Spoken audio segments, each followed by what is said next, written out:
Hello friends, welcome to Venkat Don. ఈరోజు video ఏంటంటే శ్రీ అభయాంజనేయ స్వామి పుష్కరిణి క్షేత్రము. ఇది అల్లూరులో ఉంటుంది.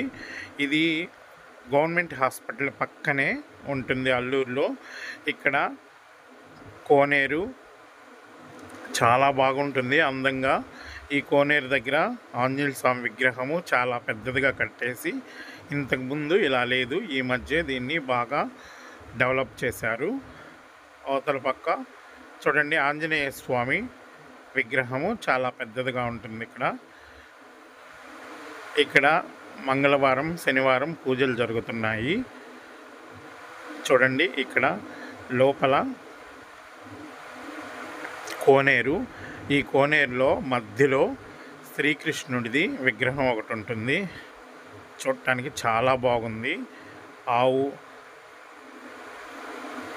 ఆవు పక్కన నిలబడిన శ్రీకృష్ణుడు చూడండి ఎలా ఉందో. ఇది నైట్ తీసాను, నైట్ షూట్లో ఇలా కనిపించింది. డేలో మీరు కానీ వెళ్తే చాలా అందంగా ఉంటుంది. ఈవినింగ్ సమయంలో ఇక్కడ వచ్చి కూర్చోవడానికి బల్లలు అన్నీ వేసేసి ఉన్నాయి. ఒక పార్కు లాగా కాలక్షేపానికి చాలా బాగుంటుంది. మనసు ప్రశాంతతగా కోరుకునే వాళ్ళు సాయంత్రం సమయంలో 6 నుంచి 8 దాకా అలాగ కూర్చోవచ్చు. ఇక్కడ చాలా బాగుంటుంది.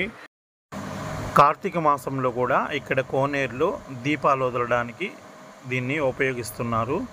కార్తీక మాసంలో అయితే ఆ కార్తీక దీపం వెలిగించే రోజు మాత్రం చాలా అందంగా అలంకరిస్తారు. ఈ కోనేరు చుట్టూ విద్యుత్ ద్వీపాలంకారంలో సూపర్గా ఉంటుంది. మీరు అల్లూరు నుంచి నెల్లూరుకి అలా వెళ్ళే సమీపం రోడ్లోనే ఉంటుంది కాబట్టి బస్సులో నుంచి కూడా చూడవచ్చు. కానీ దిగి ఒక్కసారి ఈ గుడిని సందర్శించండి, చాలా మంచి కూడా జరుగుతుంది. ఆంజనేయ స్వామి అభయం ఇస్తాడు. అభయ ఆంజనేయ స్వామి టెంపుల్ దీని పేరు. అందరూ చూస్తూ ఉంటారు పక్క నుంచి వెళ్తూ, ఒక్కసారి దిగి మాత్రం చూడరు. ఎందువల్లంటే ఇంతకుముందు ఎప్పటి నుంచో ఉంది ఈ గుడి, కానీ డెవలప్ మాత్రం ఇంతకుముందు చేయలేదు. కానీ ఇప్పుడు డెవలప్ చేసేస్తున్నారు, పూజలు కూడా జరుగుతున్నాయి. మా వీడియోస్ చూస్తున్నట్లయితే లైక్ చేయండి, షేర్ చేయండి, సబ్స్క్రైబ్ చేయండి. మా ఛానల్ని సపోర్ట్ చేయండి ఫ్రెండ్స్.